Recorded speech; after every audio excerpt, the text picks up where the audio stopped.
மக்களவை எதிர்க்கட்சித் தலைவராக பொறுப்பேற்க சோனியா காந்தியும் ராகுல் காந்தியும் விரும்பவில்லை என தகவல் வெளியாகியுள்ளது. இதனால் காங்கிரஸ் மூத்த தலைவர் கமல்நாத் அந்த பொறுப்புக்கு வர வாய்ப்பு இருப்பதாக கூறப்படுகிறது. மொத்தமுள்ள 543 தொகுதிகளில் 10% இடங்களை பெறும் கட்சிக்கு எதிர்க்கட்சி அந்தஸ்து வழங்கப்படுவது மரபு. அதாவது எதிர்க்கட்சி அந்தஸ்தை பெற வேண்டுமெனில் 55 இடங்களில் வென்றிருக்க வேண்டும். ஆனால் காங்கிரசுக்கு 44 இடங்கள் மட்டுமே கிடைத்துள்ளது. அதன் கூட்டணி கட்சிகளுக்கு 12 இடங்கள் கிடைத்திருக்கின்றன.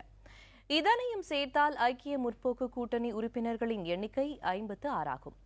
சபாநாயகர் விதிமுறைகளை தளர்த்தினாலோ அல்லது ஐக்கிய முற்போக்கு கூட்டணியை ஒட்டுமொத்த எதிர்க்கட்சியாக அங்கீகரித்தாலோ கமல்நாத்துக்கு எதிர்க்கட்சி தலைவர் பதவி கிடைக்க வாய்ப்பிருப்பதாக கூறப்படுகிறது. அதேவேளையில் 37 எம்பிக்களை பெற்றுள்ள அதிமுகவும் 34 உறுப்பினர்களை பெற்றிருக்கும் திரிணாமுல் காங்கிரசும் கைகோர்த்தால் அந்த கட்சிகளில் ஏதேனும் ஒன்றுக்கு எதிர்க்கட்சி அந்தஸ்து கிடைக்கலாம் எனவும் செய்திகள் வெளியாகியுள்ளன. காங்கிரசுக்கு எதிர்க்கட்சி அந்தஸ்து கிடைக்காமல் தடுக்க இவ்விரு கட்சிகளும் கைகோர்க்கக்கூடும் எனவும் கூறப்படுகிறது. கமல்நாத் மக்களவையின் மூத்த உறுப்பினர் என்பதால் அவர் தற்காலிக சபாநாயகராக நியமிக்கப்படுவார் என்றும் தகவல்கள் தெரிவிக்கின்றன.